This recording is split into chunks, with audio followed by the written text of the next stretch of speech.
you see him on the news. CNN.com contributor, Dean Obeidallah. So, Dean, Watch him at comedy clubs. When I say Mecca, do you think of a holy place or an urban clothing line? Read his articles. And you hear him on the radio. The Dean Obeidallah Show is on live right here on SiriusXM Progress, channel 127.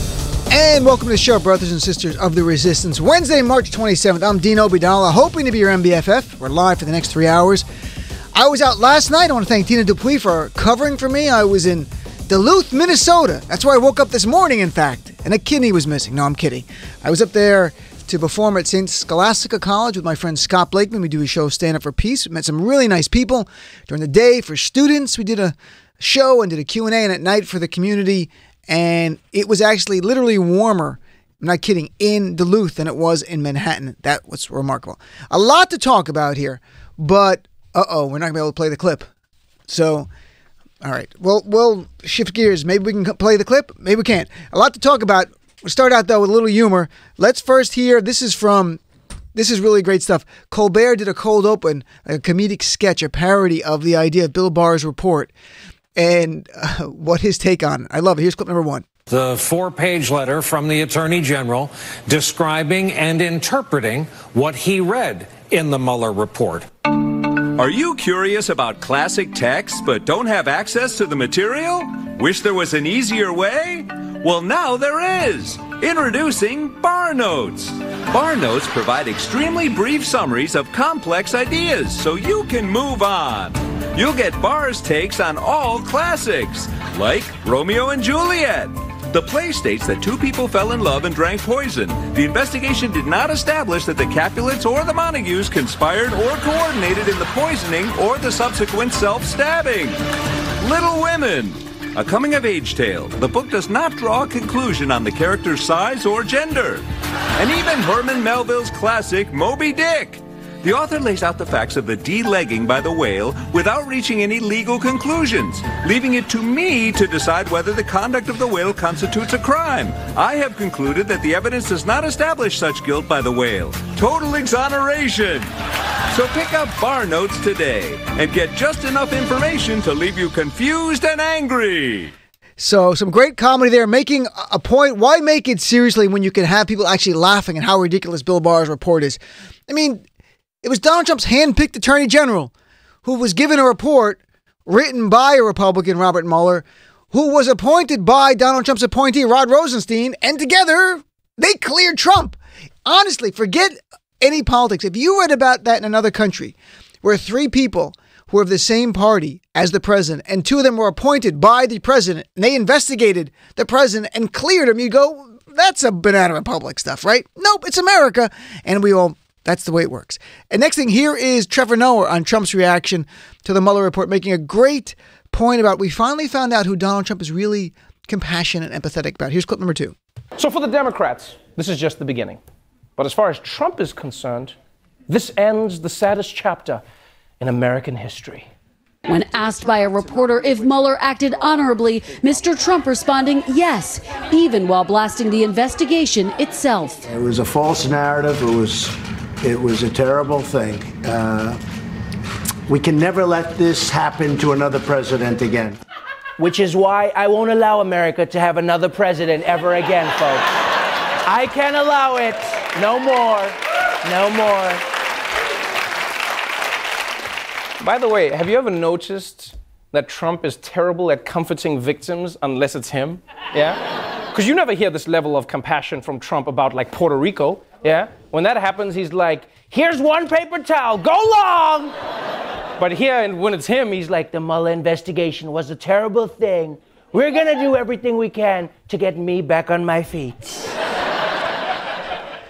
It's always about Trump. That's all he cares about, folks. If he happens to intersect what's good for America, so be it. But everything is about Trump. And if you think he cares about you, if you're a Trump supporter and you think he cares about you, you know you're kidding yourself. I mean, deep down, you know you're kidding yourself. You can live in your world of fiction. I don't care. If that makes you happier, so be it. Live in denial. It's a fun place. I get it. But you know he doesn't care about you. And that's the reality. He doesn't care about our country. He cares about Trump.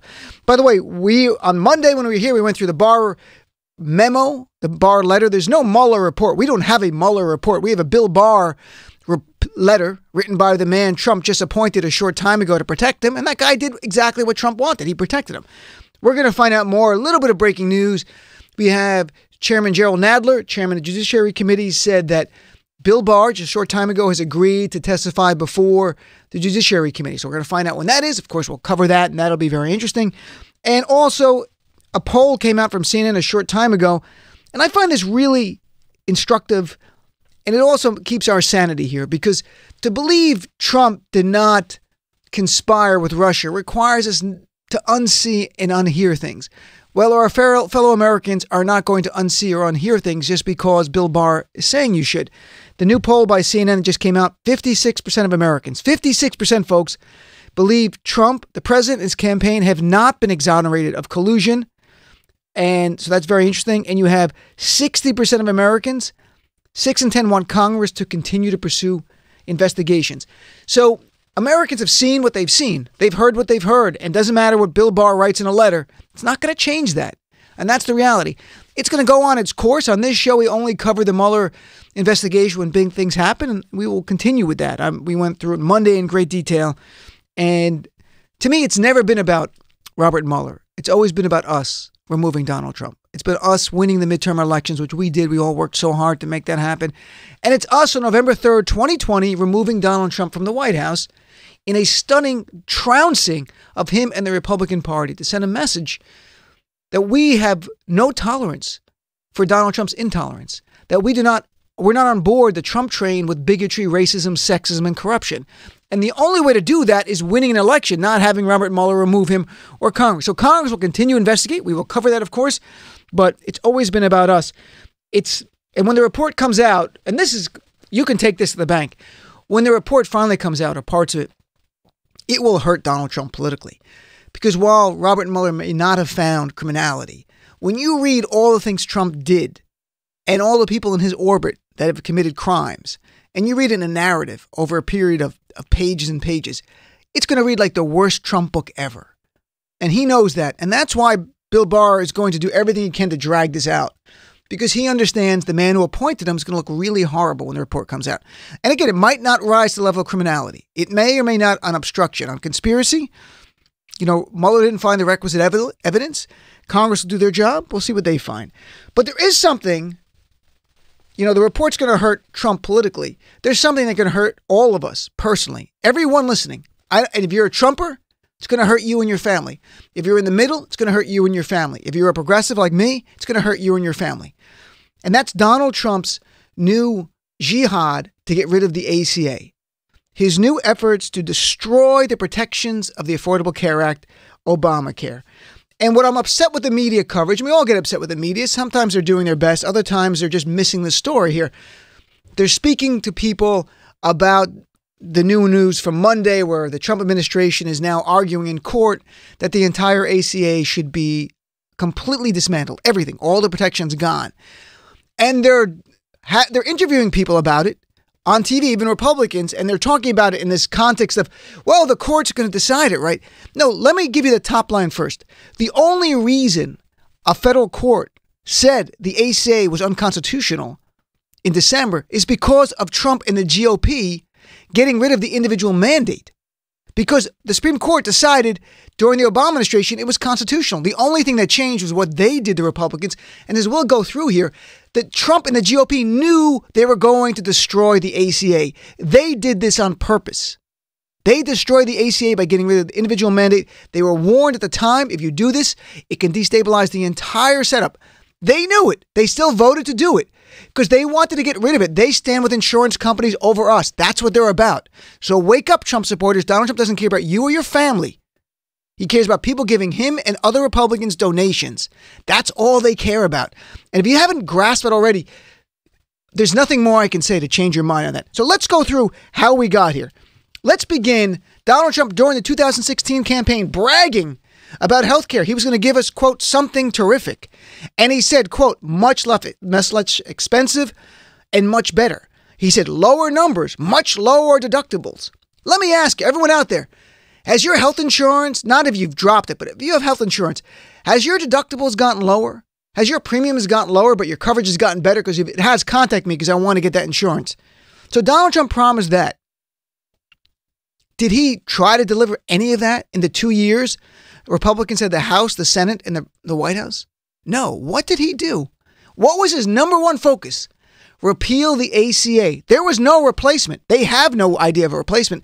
Just repeal Obamacare. Repeal Obamacare. That's all they wanted. And when they failed, because as we all know, John McCain and a few Republicans in the Senate said no, what happened? The ACA was working fine. It was continuing on. People had their coverage and their protections.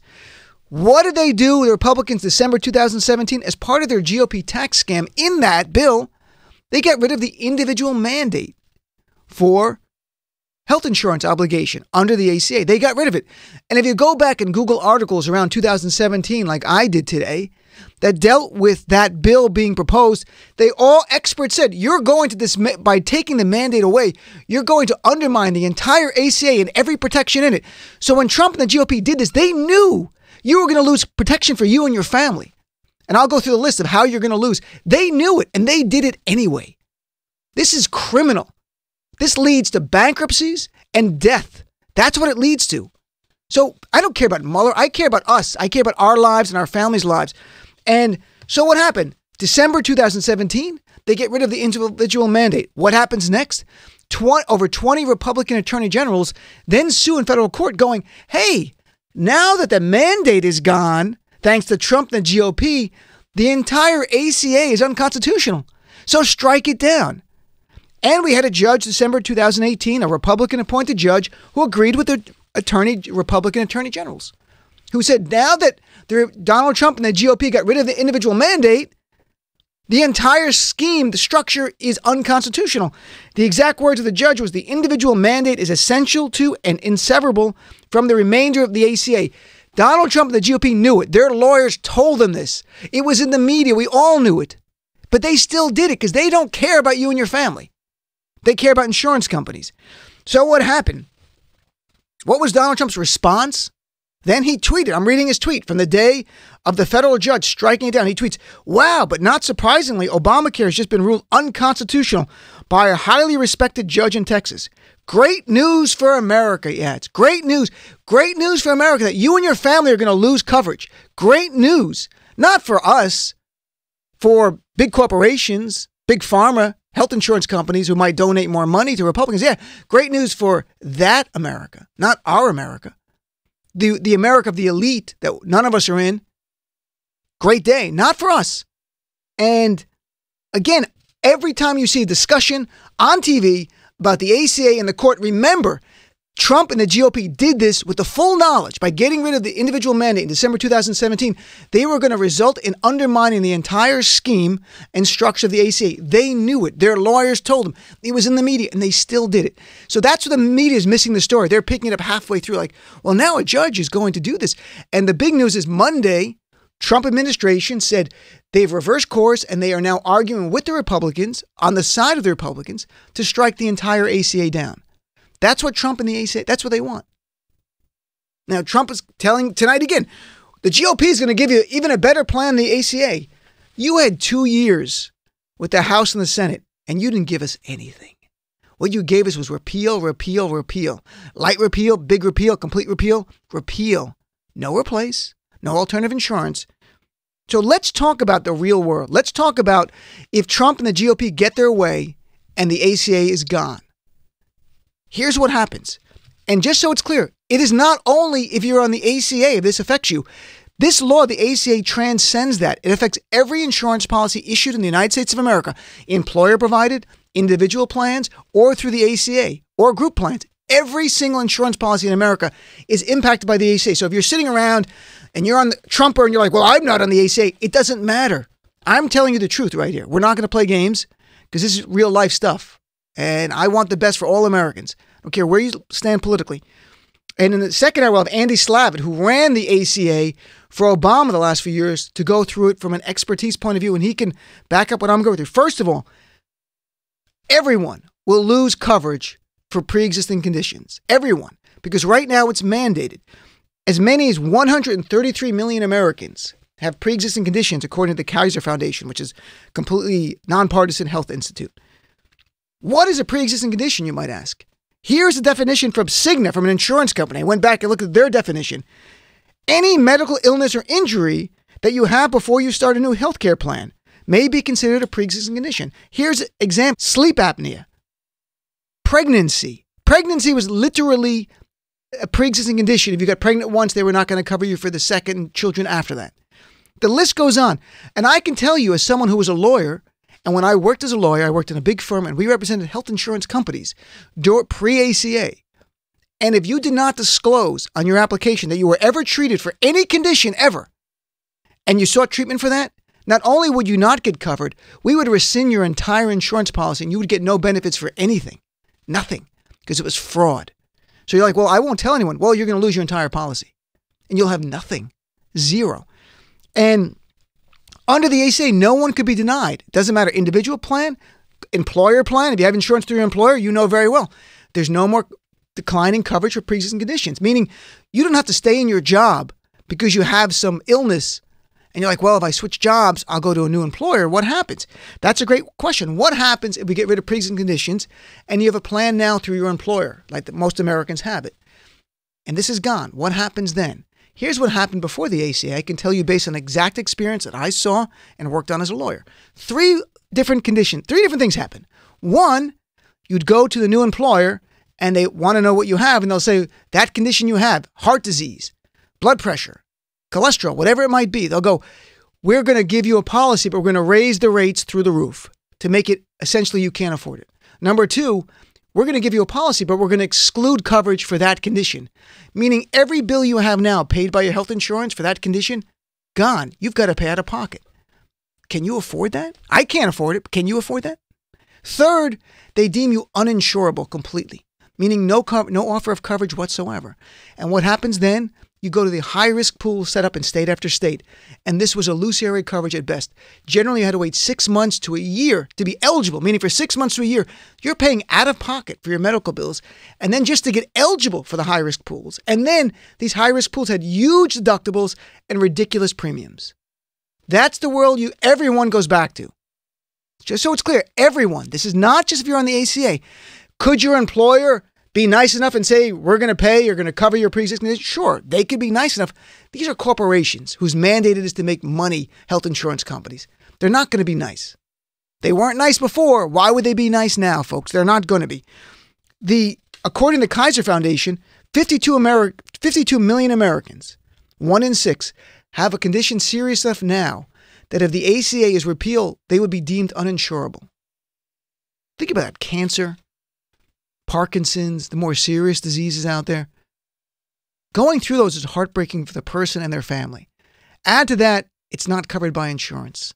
I'm not trying to scare you. I'm telling you as a lawyer who did health insurance law, the world we are going to live in if Trump succeeds. And again, this is completely 100% because of Trump and the GOP repealing the individual mandate over the objections of Democrats and of healthcare experts who told them, don't do this. You're undermining the entire scheme of the ACA. What else? That affects every policy.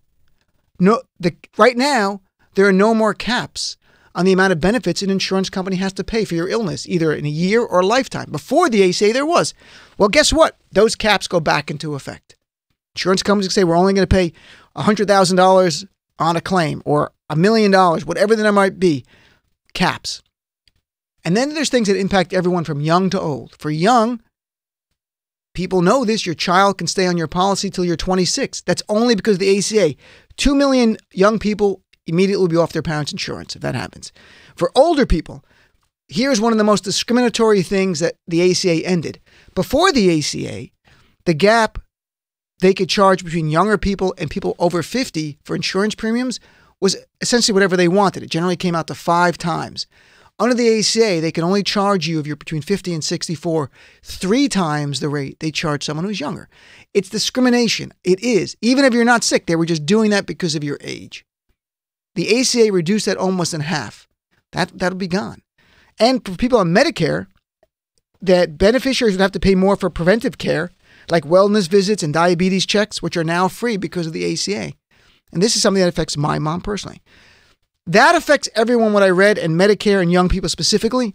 Then for those who are on the ACA, if you're on it or have family members on it, if the ACA is struck down, about 23 million Americans will lose their insurance between the Medicaid expansion and actually on the ACA markets. Gone. No insurance. 23 million Americans without insurance. It would be heartbreaking. I can't tell you what the court's going to decide in this case. A lot of experts have said there's no way the court strikes down the entire ACA over the getting rid of the mandate. But I can assure you, Donald Trump and the GOP were warned when they voted this December 2017, this could happen, and they didn't care. So this is all on them. And again, Donald Trump is saying he's going to provide you with great health care. He made that a major promise in 2016, never offered us any even blueprint of a great health plan. And let me be blunt. If you're going to rely on a serial liar to provide health care for you and your family, you are doing that at you and your family's peril. Because we all know you can't trust Donald Trump. And Donald Trump is not going to propose a plan that helps the average person. The only thing the GOP does is help the wealthy, and any program that helps the rest of us, they call socialism. Be it Medicare, Medicaid, Social Security. They're all called socialism by the right. The only thing that's not socialism to them is corporate welfare, like massive tax cuts for the wealthy and for corporations. That's where we are. This is the number one issue, transcends politics. And I know people going, well, Trump's helping the Democrats with this issue. This should not even be an issue. I can't believe Trump is now actively advocating in court to the DOJ, to the federal judges, to strike down the ACA and get rid of all this buffet of protections that I just went through for average Americans. His cruelty knows no bounds. His administration wants to cut aid for Special Olympics, kids with Special Olympics. There's no limit. There's no bottom. And they don't care. They don't need us. In their view, they're going to win the election based on their base and dirtying up whoever the Democrat is against them and try to make them view negatively. This hurts Americans. This hurts Trump supporters. And if a Trump supporter is still going to vote for Trump, even though their loved one doesn't get the health care they need and they go bankrupt or, God forbid, die, that takes a lot of commitment. You got to check your own heart to see if it's there. If you could do that. This is something you should unify the right and the left. And polls show it does. So let's take a break. I want to hear from what you think about this latest ridiculousness to take away health care protections for all Americans. And one thing I beg of you, when you hear the media talk about it, remember they're picking up halfway through the reason we are here, the reason it's in the federal courts, the reason it's on the verge of being struck down the ACA is because of one thing. Donald Trump and the GOP put it in a bill in December 2017 against everyone's objections, warning them this very thing could happen, and they didn't care. This is all on them. And they have no proposal now to come forward to make up for this. None. 866-997-4748. Love to hear from you right after this break. The Dean Obeidallah Show. I think Trump clips that they play on the media should come with a health warning saying